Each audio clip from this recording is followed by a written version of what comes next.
Hey guys, what is up? I'm gonna talk to you about a few reasons why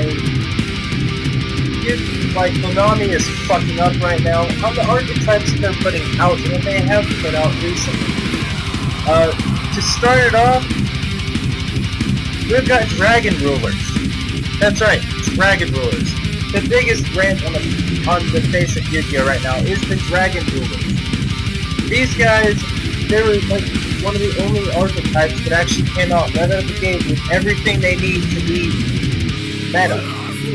They came right out of the gate as meta. And I don't like it at all. And I mean at all. I mean, they have their own set of effects that makes them multiverse in multiple decks. Like you have Blaster for Wobbles, Tidal for Mermails, and Atlantean.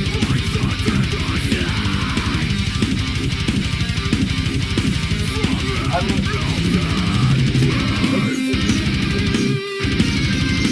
it's fucking ridiculous. You've got Redox that now makes Scraps even more OP. Tempest and Unity making Unity OP. Then you put them all together in the same deck, and it's just a bunch of hell. They, right out of the gate, became overpowered. Then they have corresponding baby dragons that summon the big dragon.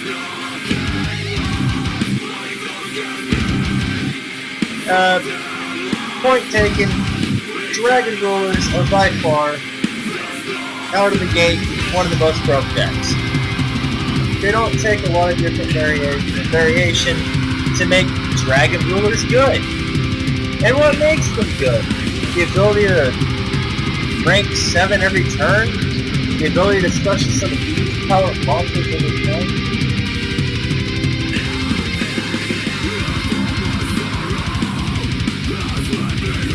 So, that's just fuck Dragon Rulers. You know, fuck Spellbooks. Spellbooks out of the gate weren't necessarily OP if No Judgment came out. That's right, this stuff motherfucker.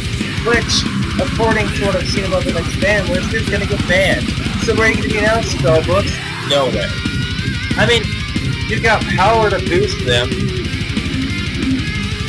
It's ridiculous.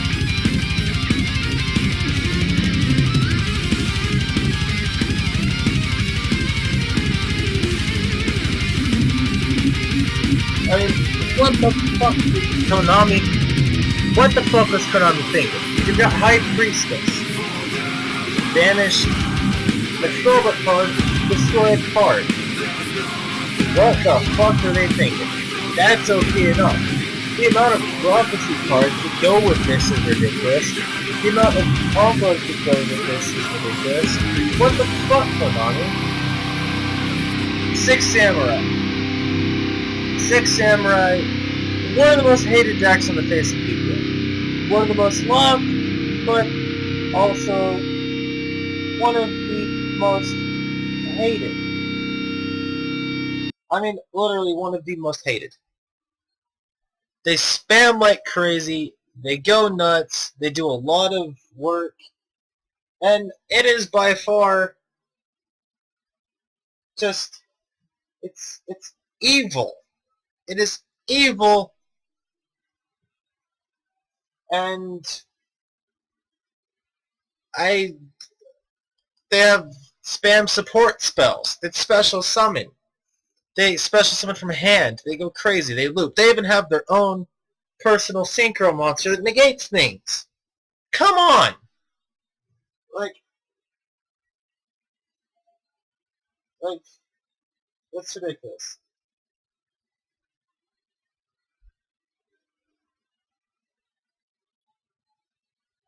I don't even know what really to say. I don't really know what to say about this. Special summon like crazy, loop like crazy, XCs like crazy, synchro like crazy. And there's not a whole lot of stuff that really needs to Like, there's not a whole lot of outsider cards that go well with 6 Samurais. There's not a whole lot that makes it better. So out of the gate, were they OP? Were they instantly meta? Pretty much. Then you have Constellars. Constellars are pretty much considered an anti-meta deck. They have their own support spells. They have a lot of monster summon power, a lot of effect power. They've got a lot of things. And their most famous monsters are like Constellar Omega. I should have put the rank 5 one, Pleiades on here, but I apparently didn't pull it up. I pulled out Persepe instead. But they have a lot of great effects. Like, they can gain attack boosts. They can become unaffected by spells and traps. They can do so many things. They can send cards back from the field to the hand. They can send cards from anywhere on the field back to the hand. I mean, they've got so much intenseness. Like, they even can go into Star Liege. They can go into other things. They can get the advantage use of Honest. Constellars come with a wide range of support, but the deck itself, just on its own right, is the entire archetype works well together. It's crazy. And last but not least, Evil Swarms. Evil Swarms alone, just as the Evil Swarm monsters, aren't necessarily so good. I mean, obviously, there's Ophion, is what people call it. Ophion, and Bahamut.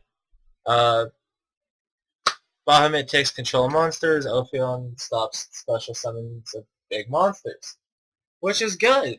And Ophion has the ability to take advantage of your spell card that makes them unaffected by spells and traps. That's awesome. And it's a 25-50 beater. Not a lot of cards are going to get over Ophion. That, and I mean, if you actually take a look at the entire L-Swarm archetype, they can work great with each other. Just type in L-Swarm. I mean, they have Heliotrope, which is a good rabbit target. I mean, you can summon into Ophion with a rabbit.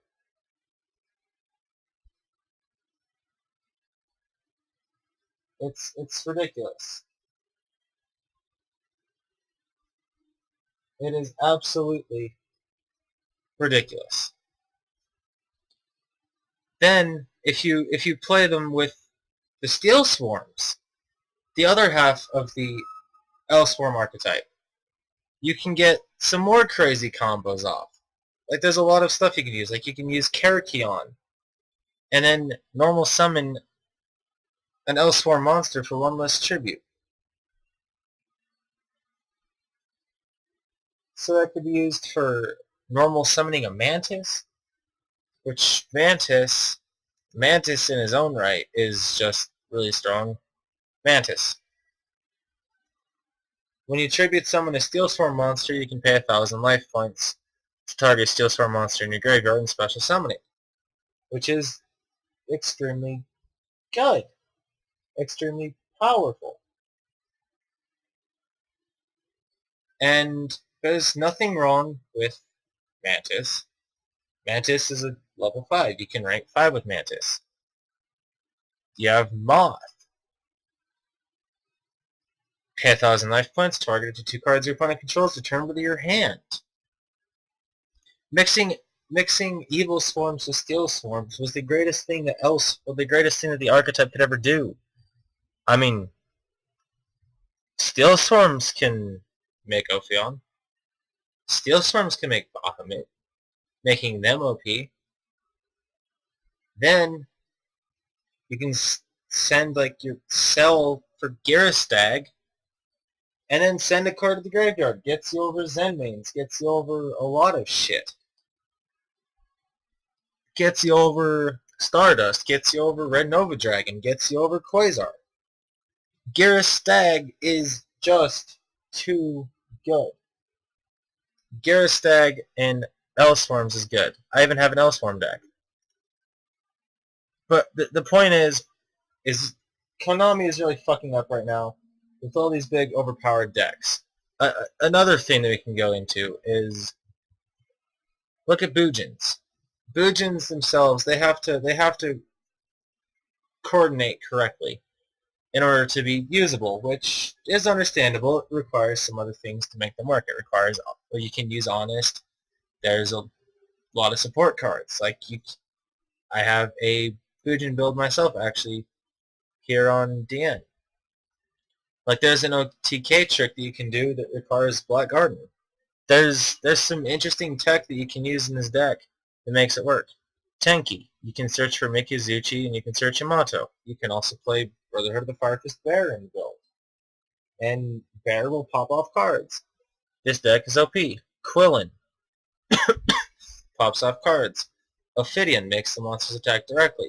Turtle negates effects that act, well, negates a card effect that targets a Boojin monster. That is just too damn good. And then you can, like, if you're using Black Garden, you can also play with it Melphic Cyber End Dragon. You can play Melphic cards with this. You can use Melphic Stardust. Granted, yes, the attack is halved because of Black Garden, but I mean, is that really important? I mean, there's a lot of things you can use in these decks. Another thing that's kind of overpowered, but not too overpowered, is the Battling Boxer archetype, which requires some other tech to get it to work right. There's lots of different stuff, but the main ones that I wanted to definitely go over was the Dragon Rulers, the Spellbooks, the Six Ams, the Constellars, and the Evil Swords. Right now, in my opinion, they are the top 5 archetypes that have really been a fuck-up in Yu-Gi-Oh! History. So thank you, Konami, for fucking up our game. I appreciate everything you've done fucked up on, and, well, see y'all later.